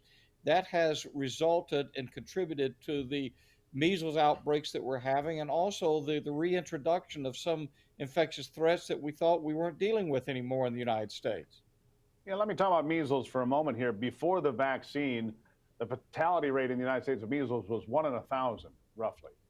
And so we eliminated measles, but generally people don't get particularly ill from measles. Why the focus on that illness? Measles is tremendously contagious. It is highly contagious. It can result in significant damage and health threats, even potential mortality in certain populations. You touched on those people who have compromised immune systems from a variety of health conditions. To be able to have sort of herd immunity, we need about a 95% immunization level. For doing that, keep in mind that measles in the air will hang around for up to 2 hours. If someone has the virus, they come into a room, they leave the room, it's still hanging around there looking for someone else to go after, so to speak. And so it is a perfect example of one of the most contagious types of threats that we have from various infectious pathogens. and also in certain populations can be downright deadly, as well as creating other impairments from the health, long-term consequences. So it's very important that we address that. One of the other vaccines getting a lot of attention right now, the Hep B vaccine given to newborns, as it's just part of what they do. Newborns get a hepatitis B vaccine. People like Robert F. Kennedy Jr. say that's not necessary because they're not at risk of hepatitis B as a general rule unless their mother is already a carrier. Your thoughts? That's exactly right. I recall years ago when I was working in the field earlier in my career that the way to break it would be vaccinate the mother, break the mother to infant transmission, and that is the goal there. And it became a common practice during that time period. We were raising our daughters and all, and they all were vaccinated with it, accepted it. But again, I think that what we're seeing is the spillover of the reduction or loss of trust in the overall public health system by far too many individuals, to the point that people felt they were being pushed, herded up to try and achieve herd immunity during COVID. And I think there just was a tremendous unfortunate lack of and reduction and loss of trust, and regaining that is significantly more challenging than maintaining it. We all know that from when we were children, and our parents and grandparents would say, if people lose trust in you, it's a heck of a lot more difficult to regain that. And that's sort of the era we're going through now. We're trying to rebuild it. We're trying to establish practices that are balanced and that will be acceptable. David, I appreciate your input here today, and I invite you to come back to the program anytime. There is a lack of trust in the government and in some vaccination manufacturers, and it's creating some issues. Thank you for being here. Thank you, Steve. I appreciate it. Really appreciate it. What are your thoughts on vaccines? Some good, some bad. Wouldn't take any of them, would take all of them. Where do you come on that? Go to stevegruber.com. Send me an email. Tell me where you come down on vaccines. It's an important question, one that's being asked here today. I'll take a break and be back. You're listening to The Steve Gruber Show.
All right, let's check in on sports with Brock Palmbush. With a look at sports, I'm Brock Palmbush. The final college football playoff rankings were released yesterday. Big Ten champ Indiana is the #1 overall seed, followed by Ohio State, SEC champ Georgia, and Big 12 champ Texas Tech. 10-3 Alabama made it in the field, but 10-2 Notre Dame didn't. In response to that, the Fighting Irish refused any postseason bowl bid. Their season is over. The college football playoff begins on December 19th. In the NFL yesterday, there were 12 games. Winners included Miami, Denver, Seattle, and Green Bay. Houston beat Kansas City in the Sunday night game 20-10. 7 games in the NBA yesterday. Winners included New York, Boston, Golden State, and Oklahoma City. The Thunder have now won 15 straight games. They're a league best 23-1 on the season. And in the NHL, there were 8 games on the slate. Winners included Florida, Washington, St. Louis, and Anaheim. That's a look at sports. Back to you, Steve. Let's just turn to college basketball for a minute. Says here that Michigan's going to be #1 in college basketball. They could be the best team right now. They very well could be. I mean, when you beat a #5 Gonzaga by 40, yeah, and that's been a few days, but still, yeah. They're 8-0. They have 4 consecutive wins of 30 or more points, including Auburn and, like I said, Gonzaga. Pretty impressive. So far, so good. They destroyed Rutgers on Saturday. They still got to play Michigan State twice and Purdue later on. I think they only play Purdue once. But, those are the 3 best teams in the Big Ten right now, and all are legit top 10 teams, despite Purdue's blowout loss at home to Iowa State on Saturday, which was stunning to me. But, yeah, Michigan might be the best team in the country right now today. Well, it was a close game against Rutgers. They only won by 41. Only, what was it, 101-69, something like that? 101-60. Yeah. Wow. Wow. Yeah. Yeah. Yeah. We'll complain more about the college football playoff scam later. Is that what you're calling it, a scam? Well, I don't like it. I don't like it a bit. All right. What do you do then? Just make 16 teams. Give the Big Ten and the SEC 4 teams each, and 4 teams maybe to, the big conferences get 4 teams. Then you have 4 at large. So you have 4, 4, 2, 2, 4 at large. That's what I would say. I don't know, something, Brock, because what we're doing isn't working. But what is working is the Steve Gruber Show. We'll have another big hour right after this.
something to make you look around and say, hey, you know what? I live in a pretty great country.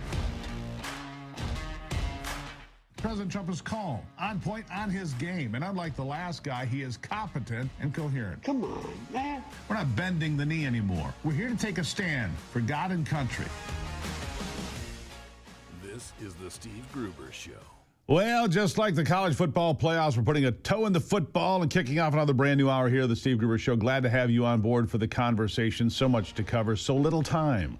I'm glad you're here fighting for America with me from the foxhole of freedom. Here are three big things you need to know this hour. Number one, Alaska rocked by a 7.0 earthquake, numerous aftershocks. It's a little bumpy up there right now. Number two, Jack Bergman calls out his opponent after his opponent's social media posts are revealed. It's pretty strange activity in Michigan's 1st Congressional District. And number three, breaking news this morning out of the nation's capital. Breaking news, D.C.'s chief of police quitting. She has thrown in the towel. Pamela Smith, who was standing against the National Guard, who was there when National Guard members were gunned down in the streets just before Thanksgiving. She says she is quitting at the end of the year. Mayor Muriel Bowser said that during Smith's tenure, the city opened a real-time crime center, deployed improved technology, and passed comprehensive legislation that prioritizes accountability. Of course, she had nothing to do with that. And some people wonder if it has to do with the shooting of the National Guard members or if it's because the National Guard is there at all, pushing back on the city's autonomy from the president and his administration.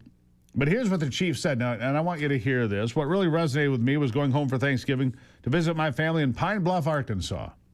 Okay. My mom passed away 2 years ago. I've been going nonstop. I've missed many amazing celebrations, birthdays, marriages, you name it, within the family. Right? So she says she misses her family in Pine Bluff, Arkansas, and then said she won't be leaving D.C. She'll live right there. Anyhow, I don't know why she quit, but obviously it's not for family. Because if it were, she'd go back to Arkansas. Apparently, that's not going to happen. All right, let's turn our attention to another major city, Minneapolis. The Somali community has defrauded the city, according to numerous reports, of billions of dollars in aid for the SNAP programs and welfare programs and health care programs, and the list goes on, and a lot of that money being shipped out of the country.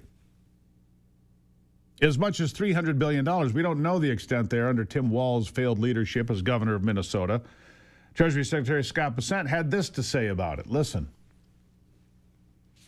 The president told you, though, this week to look into Somalis who, quote, ripped off that state for billions of dollars. He said they contribute nothing. What exactly are you investigating? Well, Margaret, to be clear, the initial fraud that was discovered by the IRS, for which I'm the acting commissioner, is discovered by IRS Criminal Investigations Unit. This was not an endogenous thing that the state of Minnesota decided we had to go in and clean up the mess for them, and this is part of the continued cleanup. A lot of money has been transferred from the individuals who committed this fraud, including those who donated to the governor, donated to Representative Omar, and donated to A.G. Ellison. But they've been transferred to something called MBSs. And those are... Mortgage-backed security? No, what do you mean? Sorry? Transferred to what? These are money the Bureau services, and they are wire transfer organizations that are outside the regulated banking system. The president told you... Outside the regulated banking system. So there's a scam here. And then Margaret Brennan there from ABC, the ever-biased Margaret Brennan, suggested none of that money went to terrorists. How would she know that? Because the concern is when this money is being shipped back to Somalia that it's getting in the hands of terrorist organizations. Listen to this part of the conversation. And that money has gone overseas, and we are tracking that both to the Middle East and to Somalia to see what the uses of that have been. Okay, but you have no evidence of that money being used to fuel terrorism at this point, which is what some conservative writers are alleging. That's why it's an investigation. We started it last week. We'll see where it goes. But I can tell you that, it's terrible.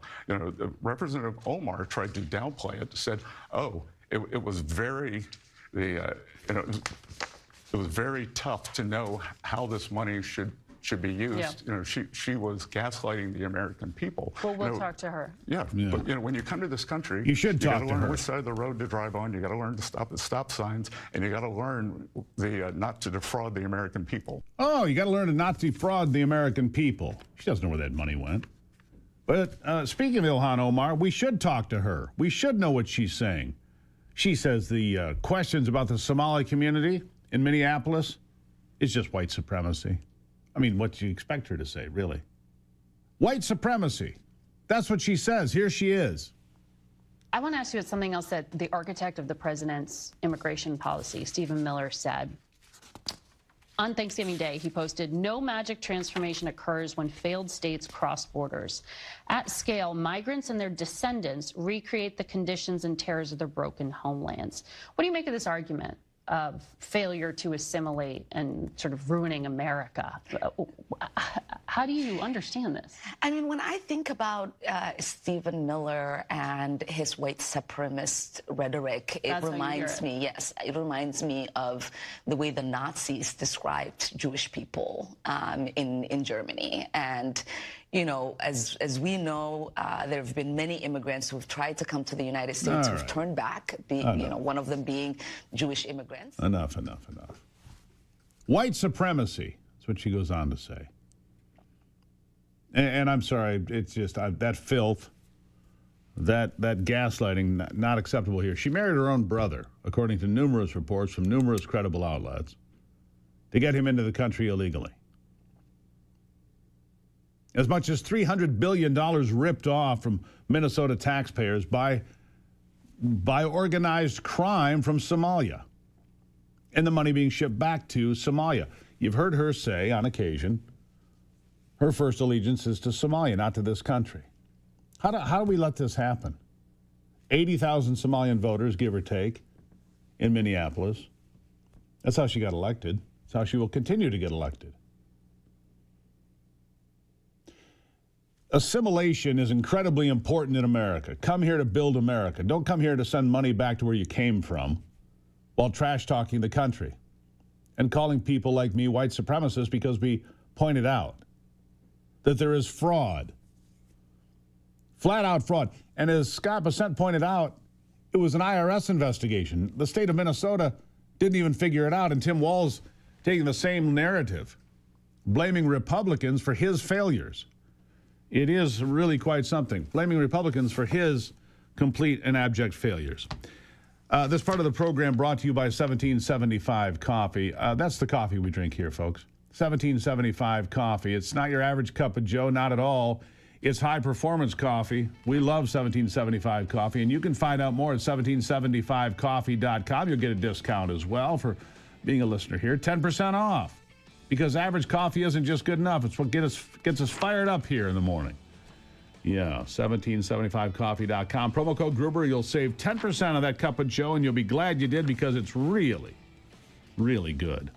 We're going to talk about the Michigan Transportation Funding Package coming up. Doesn't seem to be working. Are you surprised? I'll explain after the break.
All right, let's jump right back into it now.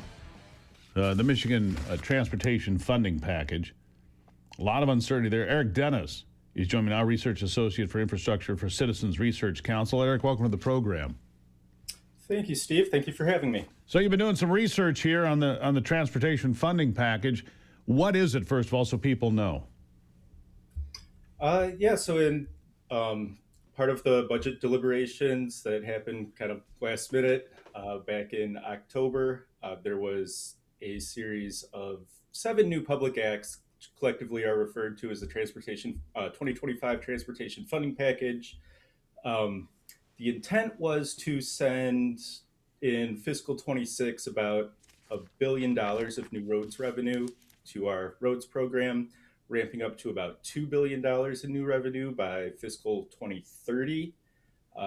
And the issue that we found is that some of that money, about 70%, is sort of contingent. It may come, it may not, and it certainly won't come on the schedule that was kind of intended by the legislature. So wait a second. If the money's contingent, it's not guaranteed.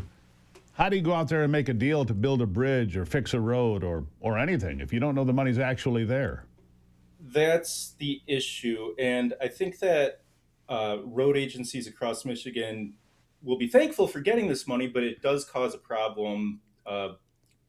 Construction projects are often planned years in advance. And so it makes some complications for them that they don't know exactly when they're going to be getting this money. So I think there's going to be a little bit of lag time before we see meaningful results. Yeah, that's pretty important. Here's the problem that I see. Governor Whitmer ran the first time on Fix the Damn Roads. The numbers I see consistently are that in Michigan, each year, annually, about 1% to 2% of the roads are fixed. At that rate, we never fix the roads, ever. Not in your lifetime, not in my lifetime. And so with other, hindrances like this, not knowing if the money's there or not, do we ever catch up with states like Pennsylvania, Ohio, Tennessee, the other states that have better roads? They all have better roads than we do. We build all the cars, or at least we used to, and we have the worst roads consistently. And it doesn't get better despite the promises of fix the damn roads, right? Well, I'm not sure where you're getting that 1% to 2% figure. Pretty widely reported. But anyhow, the point is that we're not catching up. I mean, I drive down roads in Michigan every day that'll knock your fillings free because they're so full of potholes, right? Yeah, for sure. We are behind other states, even states that we have as of 25 have had similar levels of funding to. And so one argument that we've been making at the Research Council is that we should not only be thinking about how much funding there is in the system, but how that is being distributed and spent, making sure that there is accountability for where that money is going, making sure that it is in the best interest of the taxpayers and citizens of Michigan. What happened to the open bidding for the lowest price and the best product? Do we still do that? I mean, do we really put it out for bid and get the best people at the best price, do it in the shortest time possible? I mean, there's a bridge that's been under repair and replacement for months and months now, not too far from where I am, on a pretty main road. And it's like, how long can this possibly take? Why does it take so long? Well, there could be different reasons. Construction is complicated. We do usually, for almost always for very large projects, do have an open bid process. But I do have some, so I used to be an engineer, working as an engineer. One of the issues that I have seen is that there tends to be sometimes overly friendly relationships between the contractors and the road agencies. And there's sometimes reasons for that. Road agencies don't want to be too hard on contractors, making them fulfill the contract to the absolute extent or complete the enforcement of warranties, because they're a little bit afraid that the next time they get a bid, it will be higher. So I think there can be more accountability, making sure that we are getting what we're paying for. You know what's remarkable to me, about the contracting and so forth? The Alaska Highway, 1,700 miles, built in 8 months and 12 days during World War II. 8 months, 12 days, 1,700 miles of usable road from Dawson Creek, British Columbia, to Delta Junction, Alaska. So it's just, there's too many, and pardon my pun, too many roadblocks to construction in all levels, too much restriction. We need to be able to work faster and move quicker and get things done. I'll give you the last word. There are certainly, we do have much higher construction standards than we did back in World War II, but there are certainly a lot more roadblocks to getting that done. Some of that might be a good thing. We used to plow highways wherever we wanted to without respect to citizens or the environment. So now there's more complications. Some of that might be a good thing, but I think there's certainly reason to cut some of that red tape and get things done a little bit faster. Yeah, no question. Regulation and too many regulations and too many environmental studies and too much, and a lot of it's repetitive. Anyhow, I greatly appreciate you being here, Eric, and we'll keep an eye on it. But right now, Michigan's roads are woefully inadequate and in too much disrepair. Thanks for stopping in. My pleasure. Anytime. Thank you. Really appreciate it. There you have. Look, we can build 1,700 miles of road in 8 months and 12 days across Muskeg, which is like stepping on soft sponges. We can't build a damn stretch of road in 10 years. Come on now. I know better than that, and so do you. I'll be right back.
It would appear to me that Congressman Jack Bergman, General Jack Bergman, who is about as steady as they come, I think his race for re-election pretty well wrapped up after his opponent, Justin Michael, an Army veteran turned candidate from Grayling, seems to have fallen all over himself. This comes after West Michigan Politics and an expose revealed a social media history that is ugly.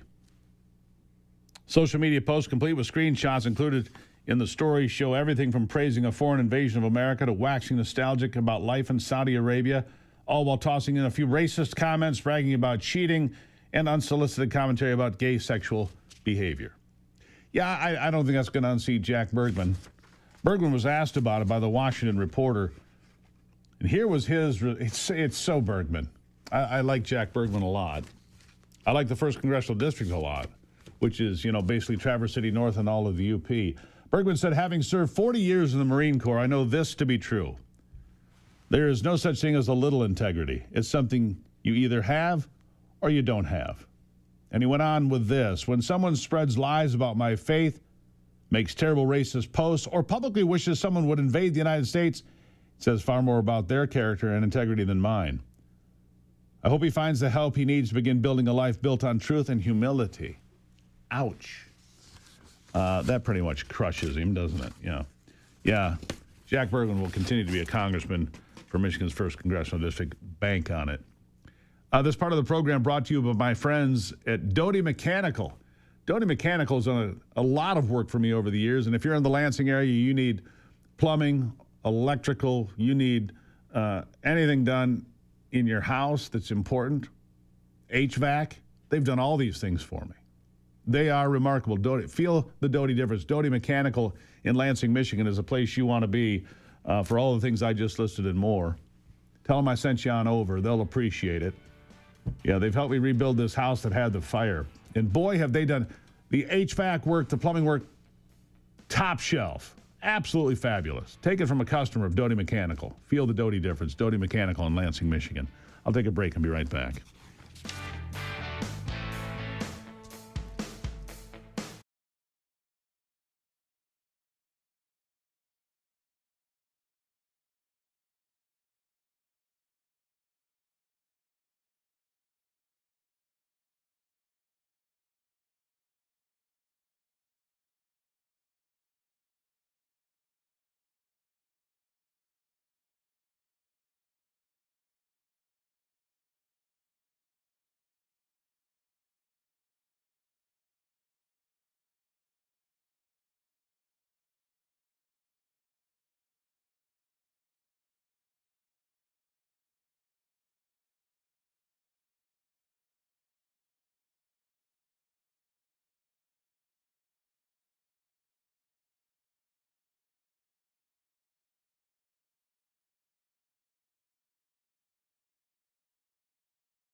Jump right back into it now with State Representative Brad Paquette. He's representing Michigan House District 37. Brad, welcome back to the program. Hey, thank you for having me again, Steve. All right, tell the folks where 37 is. I always want to keep people in mind of where you're calling home. Almost as far south and west as you can go. So a little north of Notre Dame. Boy, you can feel the anger rising out of Notre Dame today. So mad they're not even going to play in a bowl game. I'm just crushed by that. At any rate, hope your fighting Irish friends are going to be okay. We'll send a welfare check over to them later. Let's talk about something serious, though. Michigan Democrats are rallying for childhood vaccines. In fact, all vaccines. When I was a kid, there was, 6 or 8 you got. Now it's like 68. The amount of vaccines given to kids now is exponentially higher than it was when I was a kid. What is your take on all this? The FDA had alleged that there have been a few deaths from COVID shots in children and different issues and the questions about the hepatitis B vaccine and so forth. Where do you come down on this? Yeah, I applaud the decision of the ACIP there, removing that recommendation for hepatitis. When my babies were born, we declined to get that right when they were born, the hepatitis B shot. Mom was tested, didn't have it, great. And, when we declined these hepatitis B shots, the people looked at us like we were criminals. Like, what are you doing? You need to protect your children. It's like, no, well, we protect them from this shot. This is an unnecessary one for them. Also, when you look at how that hepatitis B shot was tested, it was only tested for about 5 days, and it was short term. And so our children are not getting sexually transmitted diseases. And this is something that when you decline such a thing, because here in Michigan, we have laws that allow the parents to choose. And what I heard in that press conference was a full court press to return us back to a COVID era where we in the state house were defending against vaccine passports and making daycares and schools post-vaccination rates. This is going to make neighbors distrust one another and point fingers and go back to that time where we had neighbors calling the cops on one another for too many people attending a birthday party. And I don't want to go there in any capacity. I don't think anybody does. I would agree with you on that. There's vaccine fatigue right now, for sure. Right. I'm going to guess your kids do not have hepatitis B? They do not. They are very healthy, and we are very grateful for what we've been given. Right. Unless look, if the mother has Hep B, I get it, right? So maybe you have to do something. If somebody's at risk of hepatitis B, they're an intravenous drug user, they're having, unprotected sex with, whoever, then you have a concern. That's not a concern of a newborn, generally speaking. Not at all. No, in no capacity. Right. So what about all the other vaccines? The measles getting a lot of attention right now. Measles used to be a disease where you'd get, a rash, you'd stay home, you'd eat some chicken soup, you'd watch daytime television, see if you could win the Price is Right showcase showdown. That's what you did with measles. And the death rate of measles prior to the vaccine was about 1 in 1,000 cases. That's terrible that one person would die in 1,000. But the chance of dying from the measles is very small. So why is this such a hot topic? Well, I think there's a type of mentality, almost of a religion around vaccines, is that, the safe and effective, trust the experts. I've seen clips of, vaccine individuals that, are supporting these and they get kickbacks from them that say a child can get 10,000 vaccines. They're so safe. And this is something that is really interesting. There's Dr. Bob Malone on the ACIP actually mentioned that, these things are not, they're tested individually, to whatever that's warranted. And they're not tested, the children and the adverse reactions, when they're all given at once. And so parents that want to space these things out, they want to, make sure that their child, their baby, newborn baby, doesn't have all these, and foreign Brad, materials injected. To be clear, you got some of the vaccines, right? You got some of the childhood vaccines. You just declined the Hep B and some other stuff. Or did you decline all? We declined all of them when they were first born. And since then? And we're still waiting. Okay, so how old are the kids? I have a 3-year-old and a 10-month-old. I got you. I mean, they're little kids. It's pretty clear, though, polio vaccines, it worked. Certain vaccines have worked, but the studies on those were more in-depth, I suppose I would say. Look, the flu vaccine is 30% effective, maybe 40% effective, because they don't know. And yet they tell everybody to get a flu vaccine. If you go to the pharmacy today, you're probably going to see a sign to get your COVID booster. I'm sorry, pass. You fooled me once. You don't get to continue to fool me.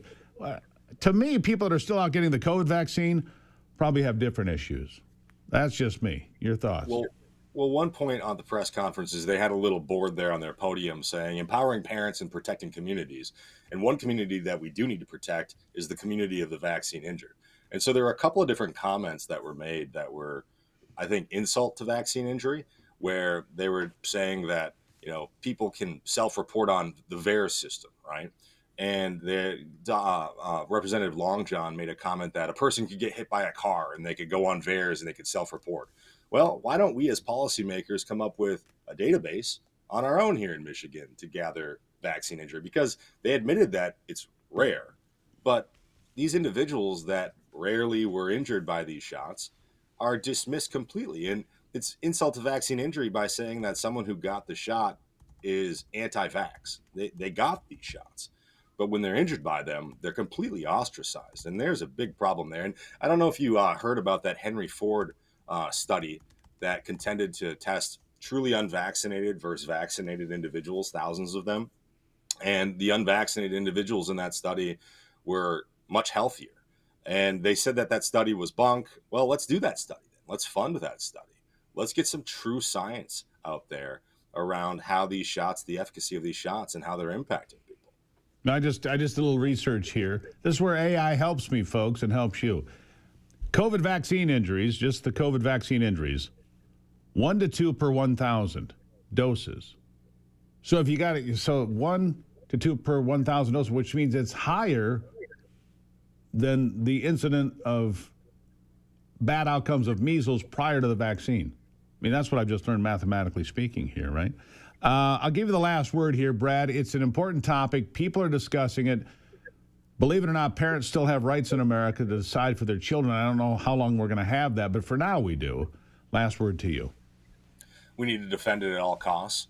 This is a huge step toward vaccine passports, and we need to oppose it tooth and nail. But also, and this is something that on the ACIP, a gentleman named Retzif Levi said that we need to be a little more humble. In light of at least 10 children dying from the COVID shot directly, we need to be a little more humble when we go about this, especially when we talk to one another, because there are a lot of different, looking down, snubbing your nose at people who are questioning the efficacy of these things. And that's not what science does. No one is the king of science. No one has all the answers. And that's something that many individuals are contending that they are the kings of science, and that anyone who questions, and that's what the cycle of inquiry is all about. That's the scientific method, is you question and you gather, you observe, you hypothesize, and then you go back to the drawing board. And when we have on the VAERS reports, as you mentioned with the mRNA shots, there were more instances of adverse reactions from the COVID shots than there were in the last 40 years of all the other shots. Right. And exactly. so there are a lot of people concerned about this right now, and we need to embrace them. We don't need to ostracize them. We need to have a conversation. That's what we're doing here. Brad, thank you as always. Thank you, Steve. Appreciate Really appreciate it. Brad Paquette, he's right down there in Notre Dame country. I think they have an illness too, but it's different. It's just different. We'll ask Brock Palmbush about that. Anyhow, we'll take a break and be back on the Steve Gruber Show with Ivy.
All right, it is a cold morning, below zero again this morning, according to our little weather station.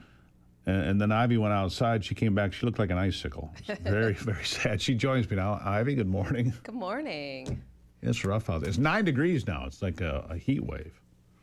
Oh yeah, nice and balmy Well, out. I say that 9 degrees according to the app, but according to our weather station, it's 4 or 5 degrees colder than that still. I think we when just I live looked in at a it this pocket morning, here. it was -4, Yikes. which I think is probably more accurate because I'm not exactly sure where are they determining, what the temperature is. Could be at some airport somewhere. Right, that's right. So it might be more accurate on our weather station. So I think you're right. It's right here it in the definitely yard. feels very icy, and depending on where you are in the United States, you could be warm, you could be cold. So. Yeah, but big cold front dropping in. And look, the ponds are frozen.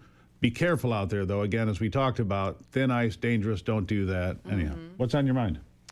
Do you think anybody gets anything done in December? Is it just like the holidays are here? Once Thanksgiving hits, it's like Not really. Playoffs. Everyone's on part-time vacation in their mind. They're just ready for the next break. Basically, it runs from the third week of November until the second week of January. It's hit or miss. That's what it's hit or miss. It's holiday shopping. It's, oh my God, I gained 44 pounds. It's whatever it is. The panic sets in. Yeah, exactly. Oh my gosh, you make lots of New Year's resolutions that nobody ever sticks to. Yeah. Although I do have some We've done pretty well. overall. I think when Over the you years. and I have done in the past, we didn't do this last year, and I actually think that we didn't do as well because of this. But when we sit down, we write down our goals together, we review them together. And I think that something that we should do is actually go away, rent, and this is my recommendation for many folks out there, but go rent a place, rent a little, they have those WeWork places. Get out of your natural environment, sit down with your significant other, your husband. Are you and inviting plan me the on a year. Yeah, I am actually. Do you have some place in mind? Is it warm? Is it cold? Where are we going? Oh, I was just thinking, like Detroit or something, not something close by, not too, very close. Well, that's not exciting. Well, I mean, I can certainly do something else warmer, but actually I was listening to The View. I don't know why, but I just happened to. Oh, my Lord. And, they have so much newsworthy information. I want you to hear what they have to say here. So what happens is he has no armory for a comedian humiliating him. Yes. If you have to be self-aware. I mean, Obama. Yeah. Perfect example of someone who is funny and self-effacing. Have you noticed that you've never seen Trump laugh? Right. I mean, I think that's weird. Well, if you see him laugh, it's at someone else's expense. One of his relatives wrote that his dad saw laughter and smiling as weakness. Because laughing is an emotion, and if he shows his emotions, he'll lose. Okay, Anthony, let's come back to Okay, literally, you were just in the Roosevelt room last night, and he was laughing and smiling at the fact that you were actually saying something positive about what was going on. Now, that wasn't necessarily the point of your question, but but he was laughing, looking around the room. He always laughs, and he makes fun of himself, and he makes fun of other people. If you listen to Bill Maher, it's just the amount of more ridiculousness that goes on. I just like to play these things. It's just like, oh, really? Are you serious? This is what you have to talk about, that Trump can't laugh enough? Yeah. I mean, come on, seriously. Go ahead. But on another note, so, we love to forage. We do. This is not necessarily the time of year that we forage. We hunt, we fish, we walk around the woods and pick up various things, mushrooms a lot. Yes, but in California, there are this one particular mushroom Death that cap. looks very, very similar to another one. And there's this huge outbreak of people getting poisoned, and it causes liver failure. So if you're in these areas that you can forage, be very, very, very vigilant about what it is that you're foraging. And having said that, like in the fall, we get hen of the woods, chicken of the woods. In the spring, we get morels. Look, we like oyster mushrooms too, but these are all very easily to identify. If you have something that looks very close and you don't know, don't put it on the menu. Why risk it? Yeah, don't put it on the menu. Come on. But anyhow, somebody died in California, I saw, and a bunch of people sick, and one died, right? Yeah, California officials are warning foragers after an outbreak of poisoning linked to wild mushrooms that has killed one adult and caused severe liver damage in several patients, including children. Ugh. Oh my gosh. The state poison control system has identified 21 cases of poisoning likely caused by the death cap mushrooms. So just be super, super careful out there. But, you know, I always like to pull these things up because if you're just loving the outdoors like we do, right, you know, just be super careful. But you gotta be careful. You gotta know what you're doing. And there are a lot of guides out there. Mushrooms is one of the easiest things to figure out if you take the time. But don't just go out there. Oh, this looks like don't do that. On a more serious note, though, you know, I think about The View and some of the, you know, they never talk about the positive things that Trump is doing. And Anthony, I want you to play that Tom Holman bite. I look at the numbers every day. On Friday, I looked at the numbers. There's over 62,000 children found by the Trump administration. Children that weren't even being looked for in the Biden administration. President Trump saved over 62,000 children's lives. Some of these children were in sex trafficking, we found them. Some were in forced labor. Some were being mistreated. You know, I can't even discuss some of the mistreatment we found out about. President Trump, again, proves why he's the greatest president in my lifetime. Over 62,000 children rescued by President Trump. Again, children that were ignored. Yeah, it's pretty remarkable, But actually. 62,000 children that had just Are in slave labor, as they had, you know, sweat boxes. They're, you know, sexually trafficked. It's terrible. Let's take a moment to celebrate that. And hey, there was at The View. Let's celebrate the wins. I know you don't like the guy, but celebrate the wins. Children were saved, and that's incredible. Yeah, they can't stand it. They Yeah. can't. Your hair looks great today, by the way. Oh, thank you. Yeah, Ivy looks. Hey, folks, does she look great or what? Oh, stop it. You know, I mean, come on. Not Send me about an that. email, stevegruber.com. Tell me how great Ivy looks today. Stop it. Stop it. I love you. I love you too. I love the hair today. I'm not kidding. Final thoughts after this.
I'm going to leave you with a story of faith today. A metal detectorist in Norway recently found a striking depiction of Jesus Christ in a grassy meadow. It's a gilded figure, right? Dates back to about 1100 AD, about 250 miles from Oslo, Norway.